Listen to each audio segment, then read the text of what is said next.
दोस्तों, जैसा कि शनिवार कल दोपहर तक भारत और पाकिस्तान के बीच जंग की स्थिति थी और ऐसा लग रहा था कि ना जाने यह जंग कहां जाकर रुकेगी। इस बीच एक खबर आई अमेरिका से कि दोनों देशों के बीच मैं घोषणा करता हूं कि सीज फायर हो रही है और दोनों देश इसके लिए तैयार हो रहे हैं। उसके बाद विदेश सचिव, विदेश मंत्री और पाकिस्तान के डिप्टी पीएम अलग अलग महकमों की अलग अलग खबरें आई कि दोनों देशों की तरफ से सीज फायर पर सहमति बन गई है। अब बेगानी शादी में अब्दुल्ला दीवाना वाली कहावत है ना, तो मध्यस्थ बनकर सीज फायर का क्रेडिट लेने को उतावले अमेरिकी राष्ट्रपति डोनाल्ड ट्रंप ने अपनी फजीहत करवा ली।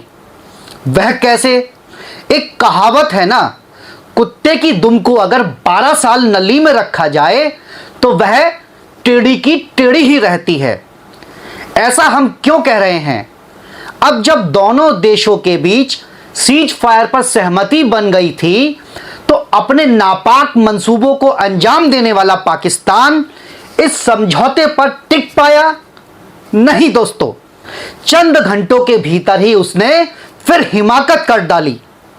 सीज फायर की घोषणा के महज 3 घंटे बाद ही एलओसी पर गोलीबारी की गई और इतना ही नहीं, जम्मू कश्मीर में धमाकों की आवाज सुनाई दी और गुजरात में ड्रोन भेजे गए।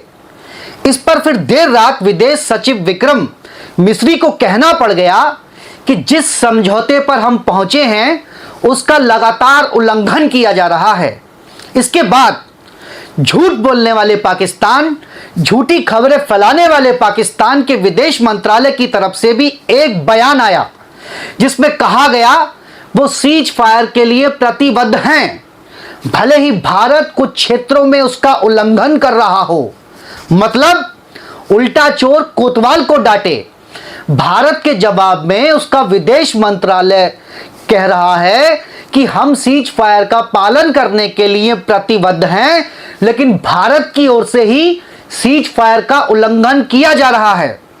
अब सोचिए दोस्तों, यह वह पाकिस्तान है जिसकी आवाम और नेता कह रहे थे कि भारत ने पाकिस्तान में बहुत कुछ तबाह कर दिया, जिसकी मिसाइलें और ड्रोन भारत के सामने टिक नहीं पाए।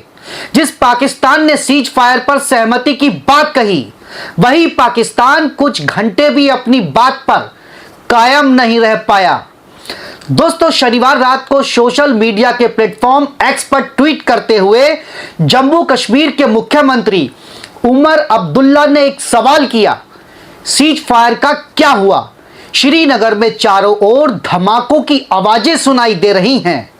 वहीं गुजरात के गृह राज्य मंत्री हर्ष संघवी ने कहा, कच्छ जिले में कई ड्रोन देखे गए हैं, अभी पूरी तरह से ब्लैकआउट लागू किया जाएगा।